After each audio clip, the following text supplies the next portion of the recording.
Gastric సమస్యలతో బాధపడుతున్నారా? అయితే సంప్రదించండి హోమియో కేర్ ఇంటర్నేషనల్. సో నా ప్రాబ్లం వచ్చేసి మా ఇంట్లో మా అత్త మామలకి 2 కొడుకులండి. ఓకే. సో పెద్ద ఆయన వాళ్ళ వైఫ్, నేను, మా హస్బెండ్, మా వారు రెండో వారు. So okay. ఉండేవాళ్ళము. అయితే రీసెంట్ గా ఏం జరిగిందంటే మా మామయ్య గారికి కిడ్నీ ప్రాబ్లం వచ్చింది. ఓ కిడ్నీ ప్రాబ్లం రావటం వల్ల 2 కొడుకులను చెక్ చేస్తే మా బావగారిది మా మామయ్యకి సెట్ అయిపోయింది కిడ్నీ. మ్యాచ్ అయింది. ఓకే. అయితే ఇప్పుడు మా తోటికోడలు అనేది ఏంటంటే ఆస్తి వచ్చేసి మొత్తం ఏదైతే ఉందో మాకు 2 ఎకరాల పొలము, 2 ఇల్లు ఇవన్నీ ఉన్నాయండి. మొత్తం ప్రాపర్టీ కలిపినా కూడా 8 crores మా వాల్యూ. సో మా బావగారి కిడ్నీ మా మామయ్య గారికి సెట్ అయింది కాబట్టి మా తోడుకోడలు ఏమంటున్నారంటే మేము కిడ్నీ ఇస్తాము కానీ ఉన్న ఆస్తి మొత్తం మాకే ఇవ్వాలి, మాకే రావాలి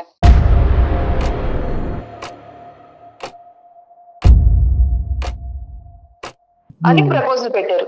ఓకే. ఓకే. అంటే మీ బావగారి ప్రపోజలా మీ మీ తోటికోడల ప్రపోజల్ అమ్మా? మా తోడుకోడల ప్రపోజల్. అంత జాయింట్ అంటే ఏం చేస్తుంటారండి అసలు ఫ్యామిలీ మొత్తం? అంటే మగవాళ్ళంతా ఏం చేస్తారు? మీ మామగారు ఏం చేస్తారు? మా మామయ్య గారు వచ్చేసి వ్యవసాయం అవి చేసుకుంటూనే ఇంట్లో ఉంటూ మొత్తం పొలాలు కౌలుకి ఇచ్చేసి అవన్నీ చూసుకుంటూ ఉంటారు ఈయన. సో మా బావగారు మా హస్బెండ్ ఇద్దరు కూడా జాబ్ చేస్తుంటారు. ఓకే. ఓకే. ఓకే. ఓకే.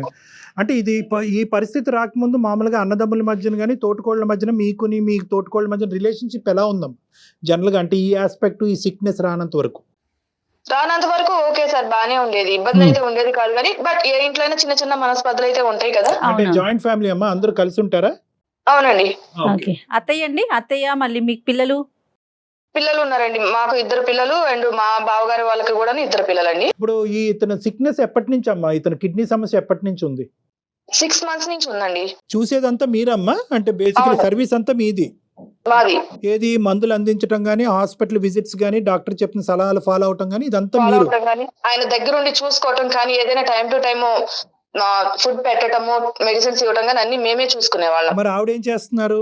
ఆవిడ గానీ లేదంటే మీ బావగారు ఏం లేదండి, జస్ట్ పైన మా తోడుకోవడం మెంటాలిటీ ఏంటంటే పైన షాప్ చేసేసి మొత్తం బాధ్యత నేనే తీసుకుంటున్నాను, ఈ ఇంటి మొత్తాన్ని నేనే నడిపిస్తున్నాను అన్న వేలో క్రియేట్ చేస్తారు బయట చూసే జనాలకి. అర్థమైంది. కానీ ఇది ఒక ఎత్తు. కానీ అన్నదమ్ములు ఏమనుకుంటా ఉంటారు అంటే మీ ఇద్దరు తోటికోళ్ళ డిస్కషన్ ఒకటే, ప్రధానంగా బాధ్యత వాళ్ళిద్దరిది కదా, వాళ్ళు ఏమంటా ఉంటారు ఈ ఇష్యూలో? అంటే డొనేషన్ చేయడానికి అతను రెడీ అయినా? మా డొనేషన్ చేయడానికి మా బావగారు రెడీ. మీ మామగారు రెడీ అయినా తీసుకోవటానికి? ఎప్పుడైతే ఇంకా ఆయనకి ప్రాణాల మీదకి వచ్చింది, ఖచ్చితంగా ఇంకొక కొన్ని డేస్ లో ఆపరేషన్ చేయాలి అన్నారు. సైలెంట్ గా ఉన్న మనిషి కోస్తా ఇప్పుడు మళ్ళా వచ్చి ఓకే నేను ఇస్తాను కానీ మాకు ఆస్తి మొత్తం ఏదైతే ఉందో అదంతా మా పేరును రాయాలని చెప్పేసి అంటున్నారు.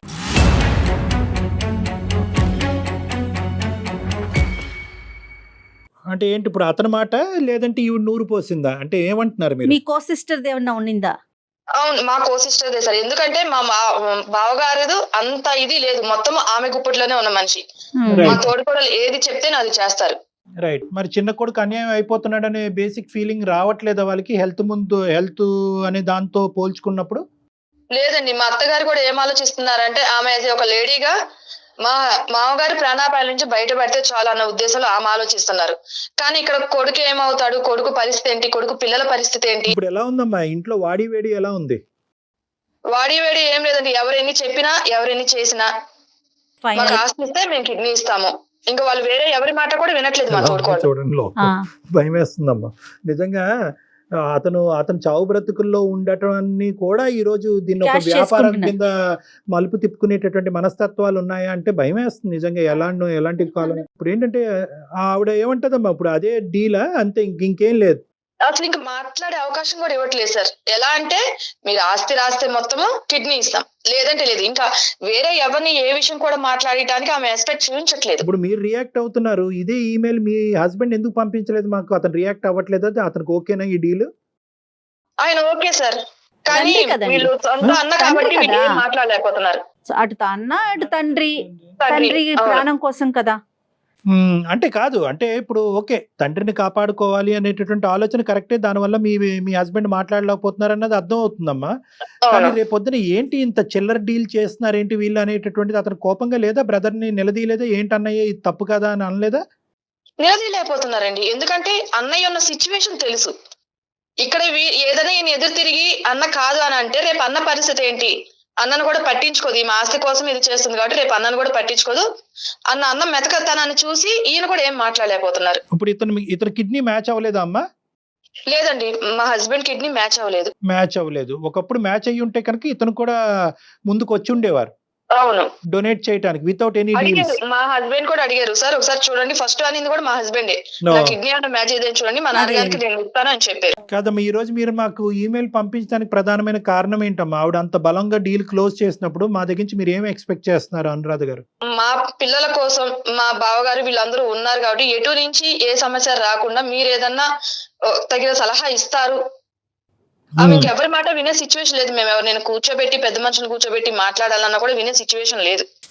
పెద్ద మనుషుల మాట కూడా ఆవిడ వినట్లేదు. ఇప్పుడు ఎంత టైం ఉందమ్మా మనకి ఈ డిస్కషన్ కి? ఇప్పుడు ఇది ఇంపార్టెంట్ కదా, అతని ప్రాణం కంటే మించింది ఏదీ లేదు. అవును.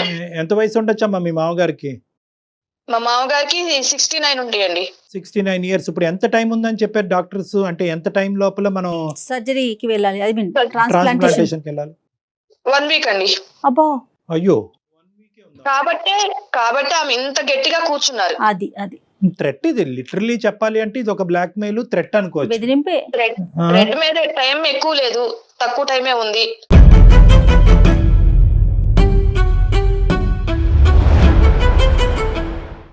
సో మా ఆయన కిడ్నీనే సెట్ అయింది కాబట్టి ఎట్టి పరిస్థితుల్లో వీళ్ళు ఒప్పుకోవాల్సిందన్న ఒక మూర్ఖపు మెంటాలిటీ మీదే తను నిలబడి ఉన్నారు.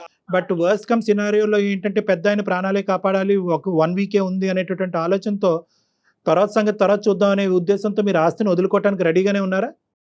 సో ఇక్కడ రెండు ఉన్నాయి సార్. ఒక పక్క మామయ్య గారి పెద్ద మనిషి, ఆయన ప్రాణం.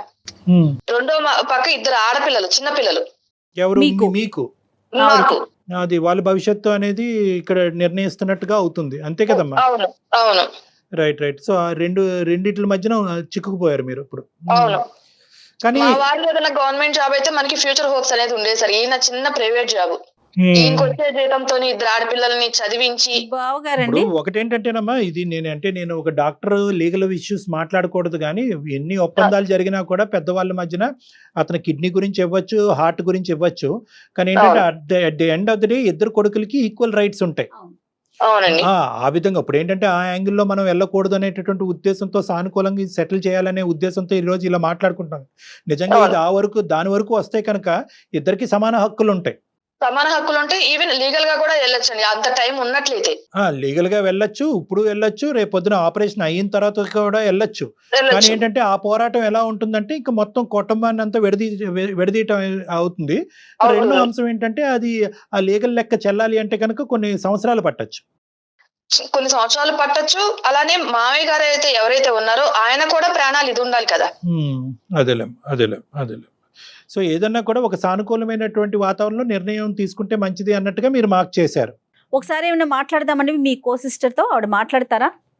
తప్పకుండా మేడం, ఒకసారి కలుపుతాను. కలపండి. మీరు మాట్లాడే వ్యక్తి మీ కాల్ ని హోల్డ్ లో పెట్టారు, దయచేసి లైన్ లో వేచి ఉండండి. ఆప్కా కాల్ హోల్డ్ పర్. హలో అక్క. చెప్పమ్మా. ఎక్కడున్నారక్క? ఇంట్లో ఉన్నాను. నువ్వు ఇంకా ఊరికి రాలేదా? లేదు. ఎలా ఉంది ఇప్పుడు? మామయ్య గారికి ఎలా ఉంది? హాస్పిటల్ తిరుగుతున్నాం, వస్తున్నాము. ఇంకొక వారం రోజుల్లో ఆపరేషన్ ఉంది కదా, నువ్వు ఇంకా అక్కడే కూర్చుంటావా?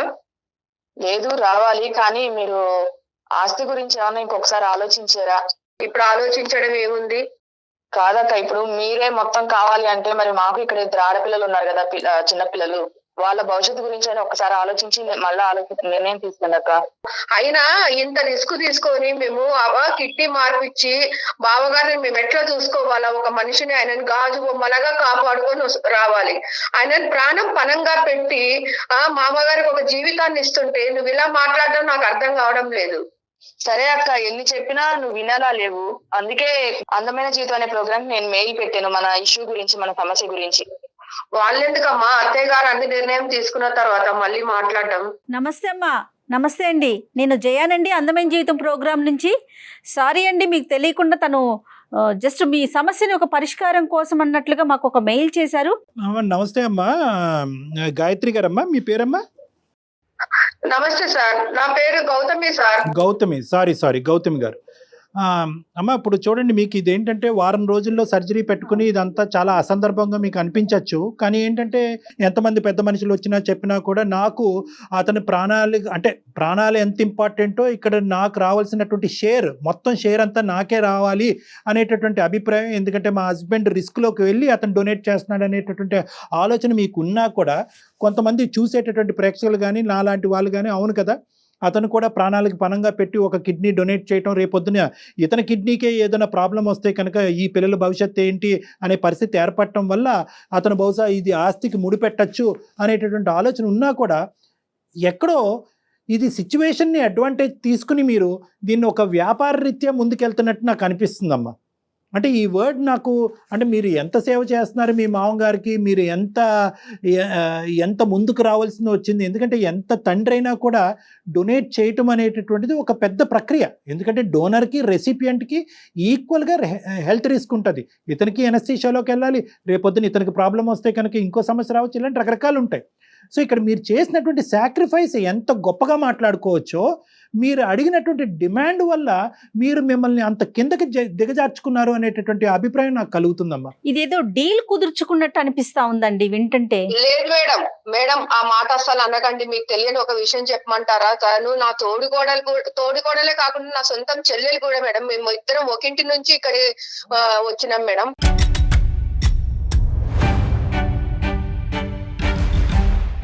ఓన్ సిస్టర్స్ అండి మీ ఇద్దరు? అవునండి.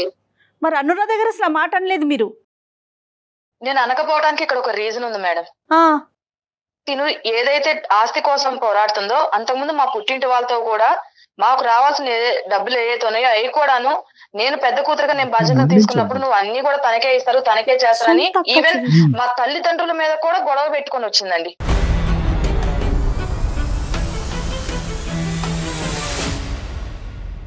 సో దానివల్ల కనీసము ఇక్కడికి వచ్చిన తర్వాత ఏనాడు కూడా వాళ్ళు తిన్నారా, వాళ్ళు ఉన్నారా, వాళ్ళు ఏం చేస్తున్నారు అనేది తనకు అనవసరం అండి.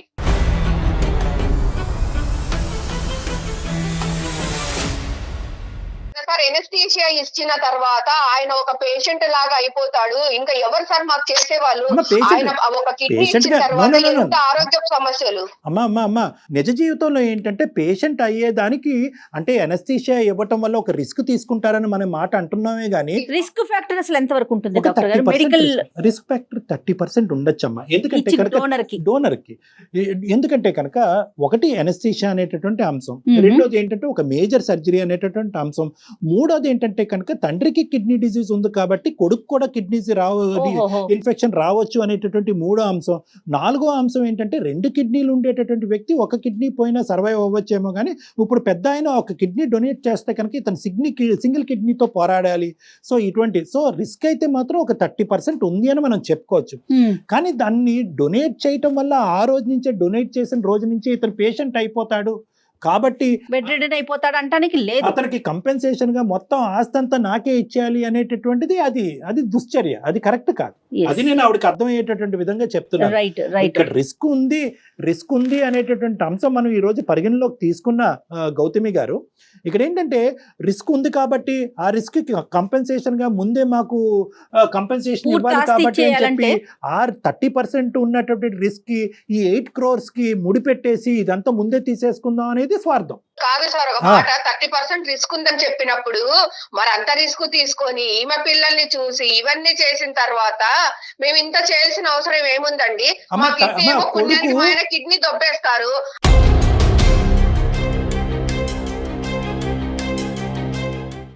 మా మరిది అసలు నోట్లో నాలుక లేనోడండి, ఈమె కొంగున కట్టుకొని తిరుగుతుంది, మీకు తెలియట్లేదు. ఎందుకు వచ్చిన కర్మ అండి ఇదంతా? ఎందుకు వచ్చిన బాధ? ఉన్న వాళ్ళు ఉంటారు, లేని వాళ్ళు లేకుండా పోతారు, అంతే. కిడ్నీ ఇచ్చేయడమే ఆపేస్తాను నేను.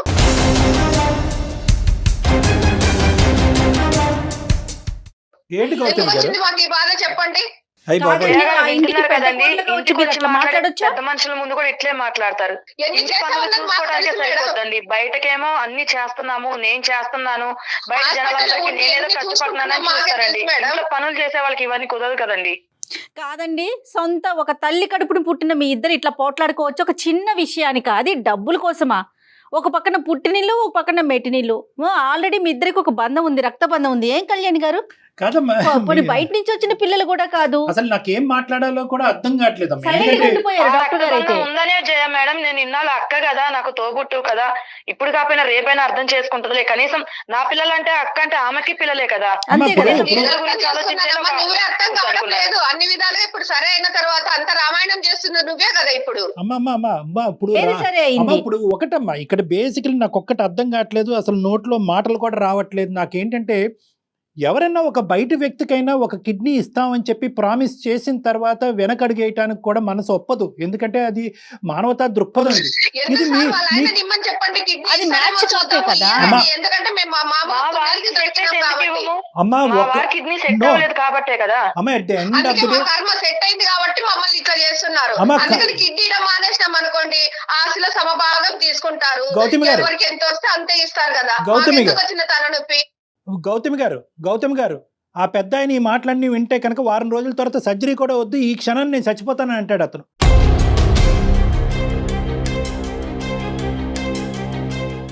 దయచేసి ఈ మాటలు ఇప్పటికైనా ఆపండి, కొద్ది కనువిప్పు రానివ్వండి, ఒక ఆలోచనతో మాట్లాడండి, ఒక మానవత్వం మాట్లాడండి ప్లీజ్. ఒక్క 2 నిమిషాలు వినండి. ఈరోజు అతను కిడ్నీ మ్యాచ్ అయ్యేటట్టు అయితే కనుక అతనే ముందుకు వచ్చి ఉండేవాడు. ఇక్కడ మ్యాచింగ్లు మిస్ మ్యాచింగ్లు అనేది కాదు. మనిషి ప్రాణం కదా. అందుకే కదా సార్, మా వారి మ్యాచ్ కాబట్టే కదా మాకు ఈ కర్మ. మరి కాదమ్మా, కొడుకు ఇన్ని బాధలు పడాల్సి వస్తుంది. అమ్మ, కర్మ అనేటటువంటి మాట అంటూ మీరు దయచేసి ఆ కిడ్నీ ఇవ్వాల్సినటువంటి అవసరం కూడా లేదమ్మా. ఇది దరిద్రం ఇది. ఎందుకంటే కనుక ఆ కర్మ అనుకునేటటువంటి ఆలోచనతో మీరు మీ ఆయన ముందుకు వచ్చి కిడ్నీ ఇచ్చినా కూడా మ్యాచ్ అయినటువంటి కిడ్నీ మిస్ మ్యాచ్ అవుతుందేమో. అది బాధ్యత కాదా మీకు? ఎందుకంటే ఇవ్వటం అనేటటువంటిది కేవలం శారీరకమైనటువంటి మ్యాచింగ్ ఒకటే కాదమ్మా, సైకలాజికల్ మ్యాచింగ్ అనేది కూడా ఇవ్వాలి, ఉండాలి. అక్కడ ఇచ్చేటటువంటి వాళ్ళు వాళ్ళకు కూడా బాధ్యత ఉంది కదండి. అమ్మ, ఇచ్చేటటువంటి వాళ్ళు అమ్మ, బాధ్యత అంటే ఏంటక్క? 8 కోట్ల ఆస్తి వచ్చేటప్పుడు కిడ్నీ ఇస్తారు, అదే ఆస్తి రాకపోతే కిడ్నీ ఇవ్వరు. ఇదేనా మీ బాధ్యత? మీ బాధ్యత అనేది ఇక్కడ కనిపించట్లేదా జనాలకి?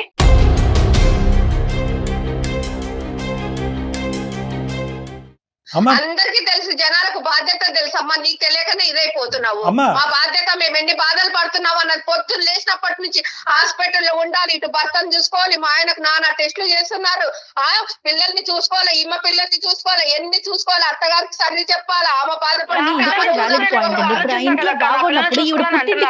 పిల్లలు చూసుకునేటప్పుడు నువ్వు ఆలోచిస్తావు కదా. కాదమ్మా, పిల్లల గురించి ఆలోచన రావట్లేదు.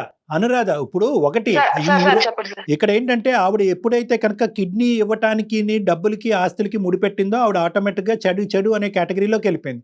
కానీ ఇక్కడ ఆవిడ చెప్పేటటువంటి ఒక వ్యాలిడ్ పాయింట్, మిమ్మల్ని అడగవలసినటువంటి ఒక ముఖ్యమైనటువంటి అంశం ఏంటంటే, ఇంట్లో ఇంత స్ట్రెస్ టెన్షన్ ఉన్నప్పుడు, ఆవిడ అంత కష్టపడుతున్నప్పుడు మీరు ఎందుకు ఆ బాధ్యతను పంచుకోవట్లేదు? పోనీ హాస్పిటల్ పరమైనటువంటి అంశాల్లో మీరు అది చేసుకోలేనప్పుడు అట్లీస్ట్ కుటుంబానికి సంబంధించినటువంటి బరువు బాధ్యతలు మీరు చేపట్టచ్చు కదా. ఏ రోజు వచ్చి వంట చేయదండి, ఏ రోజు వంటగదికి వచ్చి వంట చేయదు. ఆమె పిల్లలు కానీ కనీసం అని అంటే తెలుసా, పెద్దమ్మని నా దగ్గరికి పరిగెత్తుకుంటూ వస్తారు. ఏదైనా కావాలంటే వాళ్ళు నన్నే అడుగుతారండి. నిద్ర మంచం లేస్తే పిల్లలు నా దగ్గరికి వస్తారండి, నన్నే ప్రతి ఒక్కటి అడుగుతారండి. మీరు రెస్పాన్సిబిలిటీ వంట చేయనీకి పిల్లలు వస్తారంటుంది కదా. వంట చేయకపోవడానికి కారణాలు ఏంటంటే, కూరగాయలు కోసి ఇచ్చి మొత్తం సిద్ధంగా పెట్టేది నేను వండాలి, నేను వండితే నలుగురు తినాలి, ఈ అమ్మాయి చేస్తుంది వంట చేస్తుంది అనిపించుకోవాలా. నా పిల్లలు పెద్దమ్మ అది ఇది అంటే మొత్తం బీరువా తాళాలు గాని, డబ్బు వ్యవహారాలు గాని అన్ని ఆమె నడపాలి.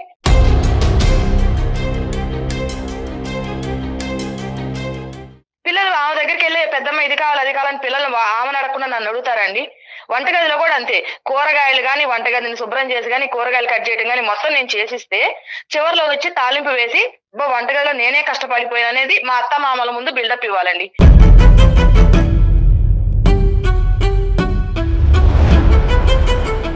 అమ్మ అనురాధ గారు అండ్ గౌతమ్ గారు, దయచేసి వినండి. మీ తోటి ఎంత దారుణంగా మాట్లాడుతుందో చూశారు కదా సార్ మీరు. ఇంత దారుణంగా మాట్లాడడం ఎక్కడైనా చూసారా? ఎవరు తక్కువ తెలియలేదమ్మా, ఎవరు తక్కువ తెలియలేదు. అనురాధ గారు, గౌతమ్ గారు, పెద్ద కోళ్ళు, చిన్న కోళ్ళు, అక్క చెల్లు ప్లస్ అక్క చెల్లు, ఇంతకంటే దరిద్రమైన ఇంకెక్కడ మేము చూడలేదమ్మా. సార్ ఈమెకన్నా ముందు నుంచి నేను చేస్తున్నానంటే ఇవన్నీ నేను ఒక గాడిని పెట్టుకొని వస్తే కదా సార్ అవుతున్నాయి పనులన్నీ. చెప్పండి అమ్మా, మీరు చెయ్యండి ఏమన్నా అవుతాయా చెప్పండి. మీరు అక్క చెల్లెలు అవుతేనే ఈ స్థాయిలో కొట్టుకుంటున్నారు.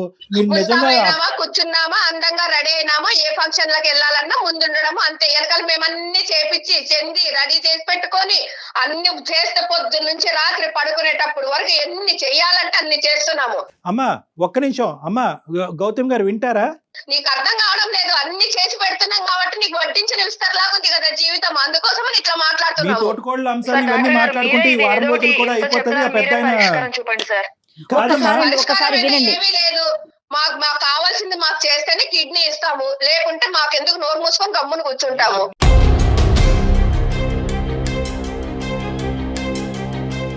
నీ కిడ్నీ ఇవ్వాల్సిన పరిస్థితి వస్తే ఇంకెంత రెచ్చిపోయేదాను, అతని కిడ్నీ కాబట్టి సరిపోయింది.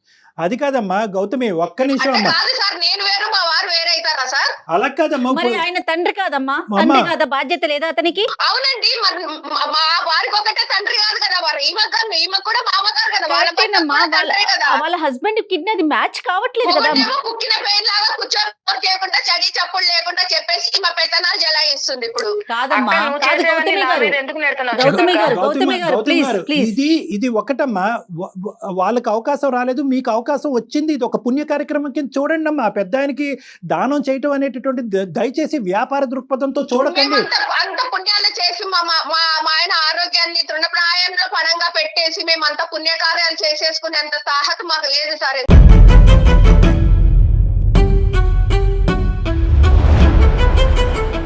డబ్బులు ఇస్తే కనుక ప్రాణాలు పణంగా పెట్టేస్తారు, అంతే కదా మీరు చెప్పేది? 8 కోట్లు మొత్తం ఆస్తి అంతా కూడా మీరు మింగేస్తే కనుక ఒక మనిషిని కాపాడుతున్నారు కదండి. ఎవరు కాపాడుతున్నారమ్మా? వారు తన తండ్రి ప్రాణాన్ని కాపాడేటటువంటి ఒక పుణ్యం ఆ అబ్బాయికి దక్కుతుంది అనేటటువంటి ఉద్దేశంతో కాపాడండి.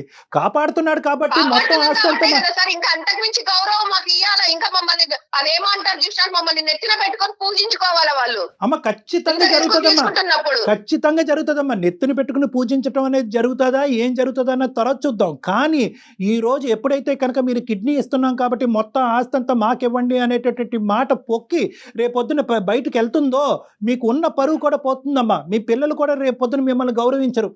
ఏంటమ్మా మీరేనా వ్యాపారం చేశారు తాతయ్య కిడ్నీతో అనేటటువంటి మాట మీరు మీ పిల్లల్ని అడిగేటటువంటి పరిస్థితి వస్తే కనుక భరించలేరమ్మా. డబ్బులు ఈ రోజు కాకపోతే రేపు వస్తాయమ్మా, ఆస్తులు ఈ రోజు కాకపోతే రేపు వస్తాయమ్మా.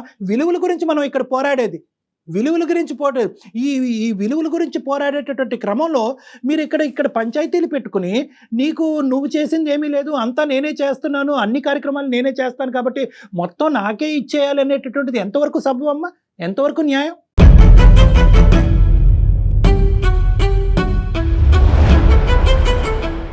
అతను పోతే పోయాడు, మేము కిడ్నీ మాత్రం ఇవ్వము, ఆస్తి వస్తే కనుక అతను బతికించుకుంటాం, లేదంటే అతను చచ్చిపోవటానికైనా అతను కొరువు పెట్టడానికైనా మేము రెడీ అనేటటువంటి పదాలు మీరు వాడుతుంటే మానవత్వం ఏ దిక్కుతోచని పరిస్థితికి పోతుంది అనేది భయం వేస్తుందమ్మా.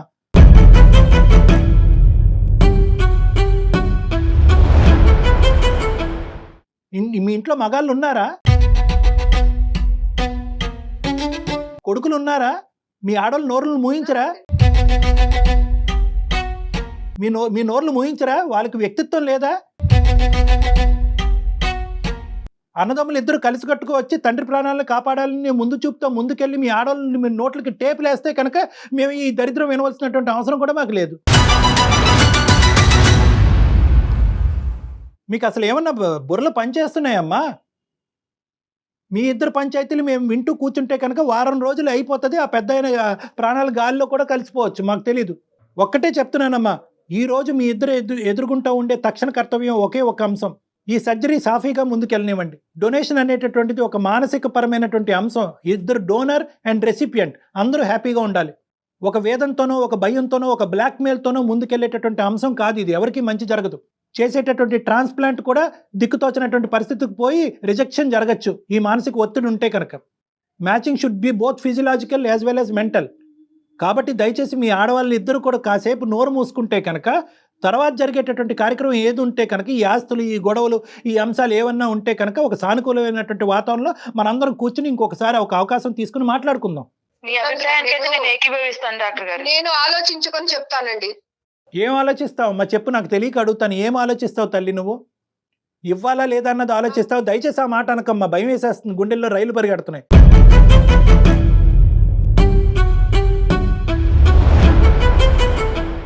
ఇవ్వాలా లేదా అన్నది ఆలోచిస్తావా?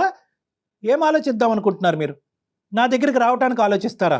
లేదంటే వేరే పంచాయతీ పెద్దల సమక్షంలో కూర్చుని మాట్లాడేదానికి ఆలోచిస్తారా? లేదంటే వారం రోజుల్లో కిడ్నీ ఇవ్వాలా లేదా అని ఆలోచిస్తారా? ఫస్ట్ ఇస్తావా లేదా? ఇస్తాం సార్, ఓకే. ఇస్తాం సార్. ఇచ్చిన తర్వాత ఏం చేద్దాం? ఇచ్చిన తర్వాత కిడ్నీ ఇవ్వమని చెప్పండి సార్. తర్వాత మీ దగ్గరకు వచ్చేసి మీ సమక్షంలోనే ఏదైనా రాతకోతలు ఉన్నా కూడా, ఏదైనా ఫైనల్ డెసిషన్ ఉన్నా కూడా మీ సమక్షంలోనే ఒక మీ లాయర్ ఒక నిర్ణయంతోనే అడ్వకేట్ ని ముందుకెళ్తాం పెట్టుకొని, సార్. కాదమ్మా ఒక అడ్వకేట్ ని పెట్టుకొని ముందు డాక్టర్ గారు చెప్పినట్టు సజావుగా ఆ సర్జరీ ఏదో అయితే ఆ పెద్ద ఆయన కొంచెం ఊపిరి పీల్చుకుంటాడమ్మా. అది అయిపోయినాక కూర్చుందాం. అవును. డాక్టర్ గారు, మీరు, మీ తప్పకుండా ఫ్యామిలీ మేడం. తరపున ఎవరు వస్తే వాళ్ళు ఒక అడ్వకేట్ ని కూర్చోబెట్టుకొని ఎందుకంటే ఇది మాట్లాడదాం. ఇది ఏం ఏంటంటే కళ్యాణి గారు? Correct madam. ఎందుకంటే ఇది దురదృష్టం ఏంటంటేనమ్మా, ఇది ఇప్పుడు పాలు ఇప్పుడు పొంగిని మీ ఇద్దరి మధ్యన అక్కా చెల్లెల మధ్యన ఉండేటటువంటి విరుచుకుపడేటటువంటి ఈ పరిస్థితి దురదృష్టం కొద్దీ అతను కిడ్నీ డొనేషన్ అనేటటువంటి పరిస్థితి వచ్చినప్పుడు ఇది వచ్చింది. బెండకాయ ఆవిడ కట్ చేస్తుందండి, ఉప్పు నేనేస్తానండి, వాకిల్ ఆవిడ ఊడుస్తుందండి, కల్లాబు నేను జల్లుతానండి. ఏందమ్మా ఈ గోలంతా? లేదంటే ఇద్దరు పనులను పెట్టుకోండి, ఆ పనులకి ఇచ్చి పనులు చేసుకోండి, మీ ఇద్దరు సాఫీగా పెద్దవాళ్ళని చూసుకోండి. సో ఇవన్నీ కూడా మనం ఒక సానుకూలమైనటువంటి వాతావరణంలో కూర్చుని మాట్లాడుకుందాం. ఫస్ట్ నా విన్నపం, మీరు నేను ఇందాక చెప్పినట్టుగా ఏంటంటే పెద్ద ఆయన సర్జరీ వరకు ఎటువంటి ఆటంకం లేకుండా, ఎటువంటి డిఫరెన్స్ ఆఫ్ ఒపీనియన్ లేకుండా మీరు చేయించడం అన్నది ఇంపార్టెంట్. దానికంటే ముందు నేను ఇంకోటి కూడా అంటాను, ఎలాగైతే మీరిద్దరు మాట్లాడారో ఒకసారి మీ భర్తలతో కూడా హస్బెండ్స్ కూడా నాతో ఒకసారి మాట్లాడిపించండి. ఎందుకంటే ఇక్కడ వాళ్ళు ఇద్దరికి ఒకరికి 4 లేదు అనుకున్నాం, ఇద్దరికి 4 లేదు అనిపిస్తుంది నాకు. ఈ టాపిక్ దయచేసి ఇక్కడతో ఎండ్ చేయండి. ఓకే అనురాధ గారు అండ్ గౌతమి గారు, ఓకే మేడం. వన్స్ సర్జరీ అయిపోయినాక మళ్ళీ మాట్లాడదామండి, ఒక్కసారి కూర్చుందాం. ఏమండి? సరే మేడం. రైట్ Okay, అండి. good thank luck you so అమ్మా. Much. All the thank best. You. నమస్తే. థ్యాంక్ యూ అండి. Thank you. నమస్తే. Okay madam. నాకైతే అసలు ఇది ఒక ఎండికి రాదు, అసలు పెద్ద అయిన జీవితం ఏమైపోతుంది అనిపించి అంతకన్నా ఆశ్చర్యం ఏంటంటే ఇద్దరు అక్కా చెల్లెళ్ళు. చాలా ఆశ్చర్యం వేసిందండి. ఒక ఇంట్లో పెరిగిన పిల్లలకి ఇలా ఉంటుందా? డబ్బుల పరంగా వచ్చేసరికి, అంటే ఆస్తి అనే విషయం అంశం తెర మీదకి వచ్చేసరికి ఇంకా సొంత అక్క లేదు, చెల్లి లేదు, అన్న లేదు, తమ్ముడు లేదు. అంతే కదండి. Money makes everything and money makes monkey things అంటారు కదా. ఇవేనేమో మంకీ థింగ్స్ ఇవన్నీ. ఏదేమైనా ముందు సర్జరీ అయిపోతే దాని తర్వాత కార్యక్రమం ఏదో మనం చూడొచ్చు. అవును మేడం. రైట్ కళ్యాణ్ గారు, నమస్తే. నమస్తే. సుమన్ టీవీలో మీ పర్సనల్ అండ్ బిజినెస్ ప్రమోషన్స్ కోసం కింది నెంబర్కి కాంటాక్ట్ చేయండి.